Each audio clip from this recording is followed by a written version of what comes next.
चलो हम लोग पढ़ रहे थे सूक्ष्म जीवों का संसार और सूक्ष्मदर्शी द्वारा आंखों देखा, the world of micro organism और सीन थ्रू अ माइक्रोस्कोप, है ना? यही इंग्लिश में इसको बोला जाता है ना? The world of micro organism और सीन थ्रू अ माइक्रोस्कोप, ठीक है? सूक्ष्मदर्शी द्वारा आंखों देखा और सूक्ष्मदर्शी द्वारा सूक्ष्म जीवों का संसार और सूक्ष्मदर्शी द्वारा आंखों देखा, ये हमारा चैप्टर चल रहा है। और इसमें आज से पहले जो हमने पढ़ा था, ठीक है, उसके आगे अब चलते हैं और आगे में ये समझते हैं कि रोगवाहक क्या होता है, ठीक है? इससे पहले तो ये हम समझ लिए थे कि कौन सा हमारे लिए मतलब लाभदायक है, कौन सा हमारे लिए हानिकारक सूक्ष्म जीव, हमारे लिए कौन सा हानिकारक सूक्ष्म जीव है, कौन सा हमारे लिए लाभदायक सूक्ष्म जीव है। अब आगे बढ़ते हुए ये हम समझते हैं कि आखिर जो हानिकारक सूक्ष्म जीव है उसमें से भी उसके लिए रोगवाहक कौन है ना? सबसे पहले ये समझ लेते हैं कि रोगवाहक यानी कि वेक्टर कौन है, ठीक है? ये वेक्टर का मतलब तुम लोग दूसरा मत लगाना, फिजिक्स वाला मत लगाना। इस वेक्टर का मतलब होता है रोगवाहक होता है। क्या होता है? रोगवाहक होता है। तो वेक्टर समझते हैं क्या होता है कि सूक्ष्म जीव जनित रोग के संपर्क के अतिरिक्त कुछ कीट एवं जंतुओं के माध्यम से भी फैलते हैं। वास्तव में ये कीट या जंतु रोग उत्पन्न करने वाले सूक्ष्म जीवों के वाहक क्या कार्य करते हैं, इन्हें रोगवाहक कहा जाता है। जो ये सूक्ष्म जीव जनित रोग के संपर्क में अतिरिक्त कुछ कीट एवं जंतुओं के माध्यम से जो फैलता है, ठीक है ना, वास्तव में ये क्या करता है, कीट या जंतु जो है रोग उत्पन्न करने वाले सूक्ष्म जीवों के वाहक का कार्य करता है। जो रोग उत्पन्न करने वाले सूक्ष्म जीव है ना, वो क्या करता है, ये कीट पतंग उसके मतलब वाहक का कार्य, वाहक मतलब क्या, ले जाने का कार्य करता है। इसलिए इसको हम लोग क्या कहते हैं, रोगवाहक कहते हैं। क्या कहते हैं? रोगवाहक कहते हैं। क्लियर है? अब आगे चलते हैं और पहला क्वेश्चन समझते हैं कि रोगवाहकों की भूमिका किन रोगों में होती है, मतलब रोगवाहकों की भूमिका जो है वो किन रोगों में होती है। तो इसमें हम 3 लिखे हैं अभी, मलेरिया, डेंगू, टाइफाइड आदि सूक्ष्म जीव जनित रोगों के प्रसार में इन रोगवाहकों की भूमिका होती है। हम आदि इसलिए देते हैं कि और सारे भी कुछ ऐसे मतलब बीमारी है जो इनके कारण होता है, रोगवाहक के कारण ही होता है, क्योंकि ये एक जगह से दूसरी जगह तक क्या करते हैं, ले जाकर के उसमें छोड़ देते हैं, ठीक है ना, सूक्ष्म जीव को, जिसके कारण क्या होता है, दूसरे लोग भी संक्रमित हो जाते हैं। आगे और डिटेल से समझ में आ जाएगा। जैसे मलेरिया कैसे होता है, ठीक है ना, हमको पहले ये समझना पड़ेगा कि मलेरिया होता कैसे है। तो मलेरिया कैसे होता है, तो मलेरिया परजीवी प्लाज्मोडियम के कारण होता है। किसके कारण होता है? परजीवी प्लाज्मोडियम के कारण ये मलेरिया होता है, ठीक है। प्लाज्मोडियम क्या है, तो प्लाज्मोडियम एक प्रोटोजोआ है। क्या है? एक प्रोटोजोआ है, ठीक है। और मलेरिया का वाहक कौन है? मलेरिया का जो वाहक है मादा एनोफिलीन मच्छर है।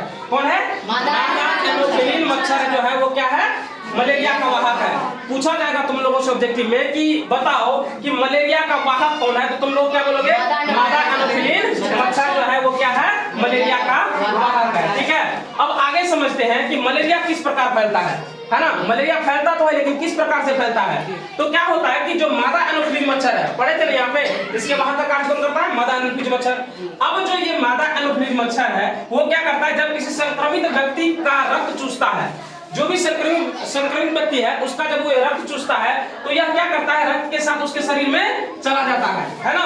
ये क्या क्या रक्त के साथ उसके शरीर में चला गया, जहां यह क्या होता है, गुणित होता है। गुणित होने का मतलब क्या हुआ, अपने आप को बढ़ाना, अपने आप को क्या करना, डेवलप करना, बढ़ाना। 1 से 2, 2 से 4, 4 से 6, 6 से 8, 8 से 10 ऐसे ही करते रहना, ठीक है। गुणित होता है। पुनः जब मादा एनोफिलीन मच्छर स्वस्थ मनुष्य का रक्त चूसता है, पुनः जब ये क्या करता है, स्वस्थ मनुष्य का रक्त चूसता है, तब क्या करता है, तो मलेरिया जो है वो परजीवी स्वस्थ मनुष्य के शरीर में पहुंच जाता है।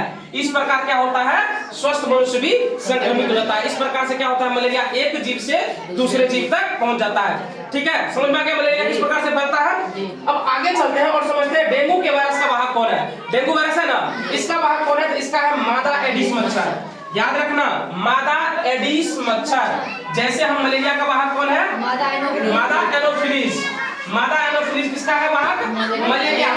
और डेंगू का वाहक कौन है, मादा एडिस मच्छर। क्या है, मादा एडिस मच्छर। अब हमारे चारों तरफ जो पाई जाने वाली घरेलू मक्खी है वो भी क्या होती है, रोगवाहक होती है। हमारे चारों तरफ जितनी भी मतलब मक्खर माछी तुम लोगों को दिखाई दे रहे हैं सब क्या होते हैं, रोगवाहक होते हैं। तो अब उसी प्रकार से अब ये समझो कि खुला या बिना ढका हुआ भोजन क्यों नहीं करना चाहिए, इसी के कारण, क्योंकि ये भी क्या है, रोग वाहक है। अब इतना आसानी से इसका आंसर तो दे नहीं सकते हैं, क्योंकि ये पूछ रहा है कि खुला या बिना ढका हुआ भोजन हमें क्यों नहीं करना चाहिए, है ना।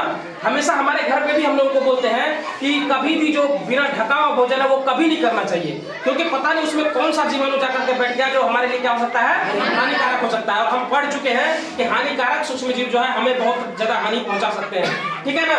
अब समझो इसको, तो खुला या बिना ढका हुआ भोजन क्यों नहीं करना चाहिए, तो हमारे आसपास की मक्खियां गंदे स्थानों पर बैठती है ना। हमारे आसपास की जो मक्खियां हैं वो क्या होती है, गंदे स्थानों पर बैठती है, ठीक है। रोगाणु उसके शरीर से चिपक जाता है। अब क्या होता है, जो रोगाणु होते हैं ना, वो मच्छर से क्या होता है, चिपक जाते हैं, मक्खर या मक्खियों से क्या होते हैं, चिपक जाते हैं। अब उन्हें जब वे भोज्य पदार्थों पर बैठते हैं, अब पुनः वो आएगा तो तुम्हारे भोज्य पदार्थों पर बैठेगा, जो तुम भोजन करने वाले, भोज्य पदार्थ का मतलब क्या हुआ, ऐसा भोजन जो तुम करने वाले हो, वही ना भोज्य पदार्थ हुआ।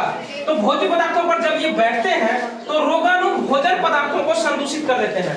तभी ये रोगाणु क्या करते हैं, भोजन पदार्थों को संदूषित कर देते हैं। जैसे ही संदूषित होते हैं तो कोई भी स्वस्थ व्यक्ति जब इस प्रकार का संदूषित भोजन करता है तो वह क्या होता है, संक्रमित हो जाता है। तब वो क्या हो जाता है, संक्रमित हो जाता है। किसके कारण से, मच्छर और मक्खियों के कारण से, क्योंकि मच्छर मक्खी जैसे ही जाकर के वो गंदे जगहों पर बैठा, और जैसे ही बैठा तो क्या हुआ कि रोगाणु उससे चिपक गया, और जैसे ही वो फिर भोजन में बैठा तो वो भोजन क्या हो गया, संदूषित हो गया। और जैसे ही उस भोजन को मतलब मनुष्य ग्रहण करेंगे तो वो क्या होंगे, बीमार हो जाएंगे और वह संक्रमित हो जाते हैं, ठीक है। अब तो किस प्रकार का भोजन हम लोगों को करना चाहिए, तो सबसे पहले हमें भोज्य पदार्थों का पेयजल को ढक कर रखना चाहिए।